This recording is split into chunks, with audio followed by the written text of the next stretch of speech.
اعوذ باللہ من الشیطان الرجیم بسم اللہ الرحمن الرحیم۔ آپ دیکھ رہے ہیں ڈاکٹر ویجیم ولاگ، اور جن لوگوں نے چینل کو سبسکرائب کر دیا ان کا بہت بہت شکریہ، اور جن لوگوں نے ابھی تک چینل کو سبسکرائب نہیں کیا وہ جلدی سے چینل کو سبسکرائب کر لیں۔ یہ بہت محنت سے، بڑی ایفرٹ سے، بڑی کوششوں کے بعد، بڑے ٹائم سپینڈ کرنے کے بعد ایک ویڈیو 5-7 منٹ کے لیے ہم آپ دوستوں کے لیے لے کے آتے ہیں، تو چینل کو سبسکرائب ضرور کریں۔ انشاءاللہ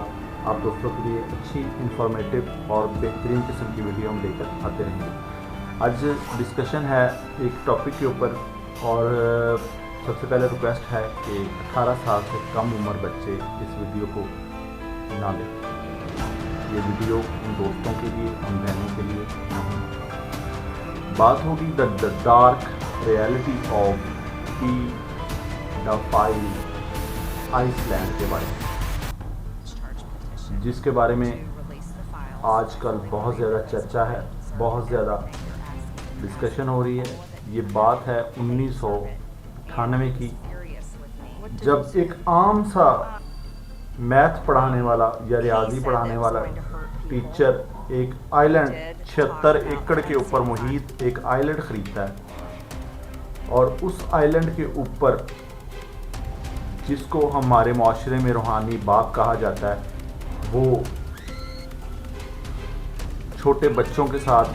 بچیوں کے ساتھ، 12 سے 17 سال کی بچیوں کے ساتھ جنسی زیادتی کرتا ہے، ان کو ابیوز کیا جاتا ہے اور ان کے ساتھ جانوروں جیسا سلوک کیا جاتا ہے۔ اب دیکھنا یہ ہے کہ اس آئی لینڈ پہ کون کون سے لوگ آتے تھے۔ اس آئی لینڈ پہ وہ تمام لوگ آتے تھے جو ہمارے معاشرے کا امیر ترین طبقہ ہے، اور شرفا جنہیں ہم کہہ سکتے ہیں، شریف لوگ ہیں جی۔ ان کے دل میں انسانیت کے لیے بہت زیادہ ہمدردی ہے، یہ انسانیت کے بہت زیادہ خیر خواہ ہیں، یہ انسانیت کے لیے بہت زیادہ فائدہ مند ہے،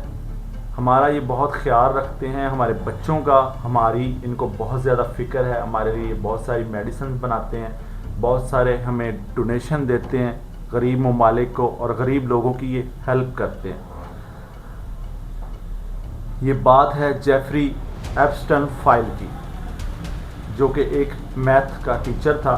اور پھر اس نے آئی لینڈ خریدا، اور خریدنے کے بعد اس کے آئی لینڈ کے اوپر کون کون سے لوگ آتے تھے، اور وہ آئی لینڈ اس کی ملکیت میں تھا، وہ اس آئی لینڈ کا ذاتی مالک تھا۔ اس آئی لینڈ کے اوپر بہت ساری فیمس شخصیات، بہت زیادہ امیر لوگ، سائنٹسٹ، ایکٹرس اور بزنس مین اور سیاستدان تشریف لاتے تھے، جن میں بڑے بڑے نامی گرامی لوگ شامل ہیں۔ ان میں سب سے پہلے تو ہم بات کریں گے موجودہ ڈونلڈ ٹرمپ کی، اس کے بعد اس کے اوپر بل گیٹس صاحب آتے تھے، بل کلنٹن جو ماضی میں رہ چکے ہیں صدر USA امریکہ کے، ایلان مسک ایک سائنٹسٹ ہیں، ایک بزنس مین ہیں، اور ایک آج کل کا جو فیمس اور سب سے بڑا نام ہے سائنس کی دنیا کا، یا سائنٹسٹ، یا جو ایک بہت بڑا شخص جس کو مانا جاتا ہے، وہ ہے جی اسٹیفن ہاکس، جو کہ ایک سائنٹسٹ ہیں، اور واضح قطع سے یہ معذور لگتے ہیں جی، مثلا معذور شخص ہیں، لیکن معذور یہ جسمانی طور پہ تھے۔ میں سمجھوں گا کہ یہ ہمیں نظر آتا ہے کہ جسمانی طور پہ معذور تھے، میں یہ سمجھتا ہوں کہ یہ جسمانی طور پہ معذور تو تھے، لیکن یہ ذہنی معذور بھی تھے، جو کہ چھوٹی چھوٹی بچیاں، بہت کم ایج کی ٹین ایجر کی بچیاں، نابالغ بچیوں کا نیوڈ ڈانس دیکھنا بہت پسند کرتے تھے۔ یہ بچوں کا، میں تو اس کو بچوں کا دلال ہی کہوں گا جی۔ یہ استاد جس کو ہم روحانی باپ کہتے ہیں وہ نہیں کہہ سکتے آپ، یہ ایک بچوں کا دلال تھا، اور یہ بچوں کی دلالی کیا کرتا تھا، یہ بچوں کی خرید و فروخت کیا کرتا تھا۔ استاد تو تھا لیکن یہ پڑھا لکھا جاہل تھا، یا آپ یہ کہہ لیں کہ یہ استاد تھا لیکن اس کام میں جو استادی اس نے دکھائی، اس کام میں جو اس نے اپنی ہاتھوں کا ہنر دکھایا، یا اس کام میں جو اس نے اپنی مہارت دکھائی، وہ ہمارے لیے ایز اے انسان ہونا ایک شرم کی بات ہے۔ اور جتنے بھی لوگ اس کے ساتھ شامل تھے، جن کے میں نے ابھی نام لیے ہیں، وہ سب ہمارے معاشرے کا بڑا جناب امیر ترین اور بڑے رحم دل لوگوں کا طبقہ ہے۔ ہم سمجھتے ہیں کہ یہ لوگ بہت زیادہ نیک ہیں، پرہیزگار ہیں، یہ ان کو انسانیت کا بہت جو ہے وہ انسانیت کا بہت زیادہ احساس ہے۔ عام استاد سے $600 ملین تک کا سفر اس شخص نے کیسے کیا؟ انسانی لاشوں پہ معصوم بچیوں کے جسم کے اوپر پاؤں رکھ کے اس مقام تک پہنچا۔ ایک دو دفعہ گرفتار بھی ہوا، لیکن وہی بات ہے کہ یہ جو انصاف کا سسٹم ہے یہ پاکستان میں نہیں خراب، یہ پوری دنیا میں خراب ہے۔ جس کے پاس پاور ہے، پیسہ ہے، وہ جو چاہے مرضی کر لے جی، کوئی فرق نہیں پڑتا اس کو۔ اور وہ آپ کے سامنے ہی ہے، تقریباً 35 سے 40 لڑکیاں اس نے 2005 تک ان کو سیکسلی ابیوز کیا تھا، اور پھر اس کے اوپر مقدمہ کیا گیا، اس میں صرف 18 مہینے کی شخص کو سزا ہوتی ہے۔ اور مزے والی بات دیکھیں، میرے خیال میں یہ سب سے جو شرم والی بات ہے، ہم جس شخص کے بارے میں بات کر رہے ہیں وہ تو برا تھا، لیکن جو اس کے دوست تھے وہ اس سے برے تھے۔ جو ہمارے موجودہ ڈونلڈ ٹرمپ ہیں، امریکہ کے جو صدر ہیں، وزیر اعظم کہہ لیں، صدر کہہ لیں، جو امریکہ کے صدر ہیں جی، ان کا یہ 20 سال پرانا دوست تھا، اور آج جو بندہ لیبر منسٹر ہے امریکہ میں، یو ایس اے میں جو لیبر منسٹری کے اندر ہیومن ریسورس اور لیبر منسٹری کا جو اپنا وہاں کا مین منسٹر ہے، وہ جناب ڈونلڈ ٹرمپ صاحب کا بڑا فیورٹ تھا۔ اور 2005 میں جیفری ایپسٹن کی جو ضمانت کروائی تھی وہ اس شخص نے کروائی تھی جو آج ہیومن ریسورس کا منسٹر ہے اور ڈونلڈ ٹرمپ کا رائٹ ہینڈ بھی مانا جاتا ہے۔ اور ایک بات کی اور سمجھ نہیں آتی، وہ یہ ہے کہ جس شخص کو ہمارے وزیر اعظم صاحب جو بڑے جناب وہ زور و شور سے ملتے بھی ہیں اور جناب جا کے ان کے تلوے بھی چاٹتے ہیں اور پھر ان کو کہتے ہیں کہ جی آپ جو ہیں آپ ہمارے مائی باپ ہیں، ہمارے کرتا دھرتا ہیں، اور انہوں نے ان کا نام بھی جناب جو ہے وہ Nobel prize peace of prize کے لیے نامزد کیا ہے ٹرمپ کا۔ آپ سوچ سکتے ہیں کہ ٹرمپ کا کتنا گھنونا کردار تھا اس کے اندر۔ 20 سال سے ایک بندہ اس کا دوست ہے، اس کے ساتھ وہ رہ رہا ہے، اس کے ساتھ وہ اور ہر محفل میں تقریباً ٹرمپ کے گھر آنا جانا تھا، اس کے آفس آنا جانا تھا، ہر محفل میں ٹرمپ کے ساتھ یہ بندہ موجود تھا۔ اور اس کا جو کردار ہے وہ آپ کے سامنے ہے کہ یہ بچوں کے ساتھ کیا کرتا تھا، اور جو خود معاملات کرتا تھا تو وہ کرتا تھا، یہ ان کو آگے اپنے دوستوں میں، اپنے بزنس مین لوگوں کے ساتھ، اپنا سیاستدانوں کے ساتھ، اپنے ایکٹرس کے ساتھ بھی شیئر کرتا تھا۔ اور اس فارم ہاؤس کے اوپر یہ بہت گھٹیا کردار ادا کیا اس نے، اور وہاں پہ بیٹھ کے انہوں نے جو عیاشی کی اور جو ظلم و زیادتی کی داستان رچی، وہ آپ دوستوں کے سامنے یہ خود ایک پورا خلاصہ کیا گیا کہ وہاں پہ کیا کیا ہوا اور کون کون لوگ اس میں شامل تھے۔ بڑے جناب فخر کے ساتھ آپ اس کو کہہ رہے ہیں کہ جی اس کو نوبل پیس آف پرائز دیا جائے۔ کیوں دیا جائے ایسے شخص کو نوبل پرائز؟ کس بحاف پہ؟ مجھے یہ سمجھ نہیں آتی کہ ایک شخص اتنے گندے کارناموں کے پیچھے تھا،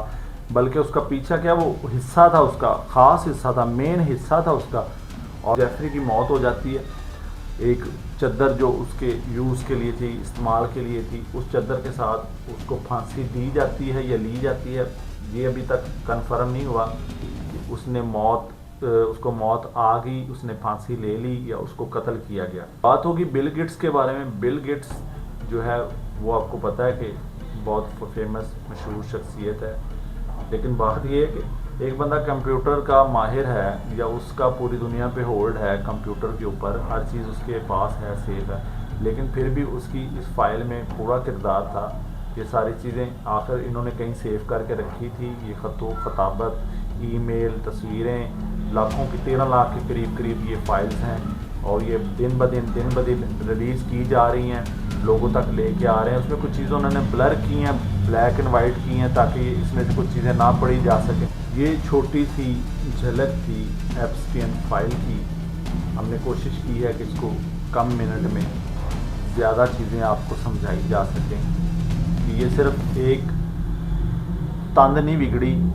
آوے دا آوا ہی بگڑے ہویا وے۔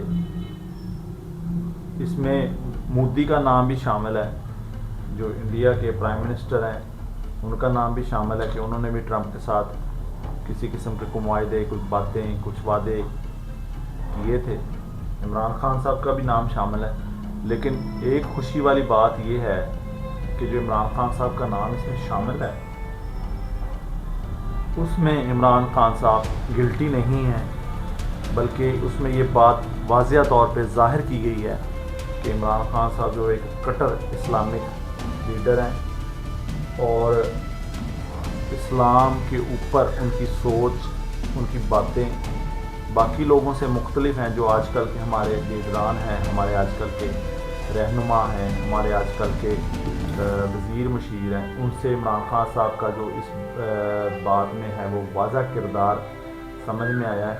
کہ عمران خان صاحب جو ہیں وہ اللہ کے ایک ظاہری بات ہے کہ اللہ کا ڈر خوف ہوتا ہے، یہ اللہ تعالیٰ کی طرف سے ایک نعمت ہوتی ہے کہ آپ کا اللہ تعالیٰ آپ کے دل میں خوف ڈال دیتا ہے اور آپ کسی برائی کا، کسی سسٹم کے ایسے پارٹ کا حصہ نہیں بنتے جو انسانیت کے لیے، ہمارے انسانیت کے لوگوں کے لیے، ہمارے معاشرے کے لیے اس کا کردار گھٹیا ہو، گندا ہو، خراب ہو، تو اس کا اگر آپ پارٹ نہیں بنتے، حصہ نہیں بنتے، تو پھر ظاہری بات ہے کہ لوگ آپ کے مخالف بھی ہوں گے، آپ سے بغض بھی رکھیں گے، آپ کے خلاف ہر وہ حربہ استعمال کریں گے جو کہ خان صاحب کے خلاف ہو رہا ہے۔ یہ ایک چھوٹی سی ہماری طرف سے ایک کلپ تھا، ہماری طرف سے چھوٹی سی ایک ویڈیو تھی جو ہم آپ دوستوں تک لے کے آئے ہیں کہ ایپسٹین فائل میں کیا کیا تھا، کون کون لوگ انوالو تھے، کون کون لوگ اس میں شامل تھے۔ باقی ڈاکٹر وی کے ایم وداؤ کو دیکھنے کا بہت بہت شکریہ، اور چینل کو سبسکرائب بھی کر دیں۔ اللہ حافظ۔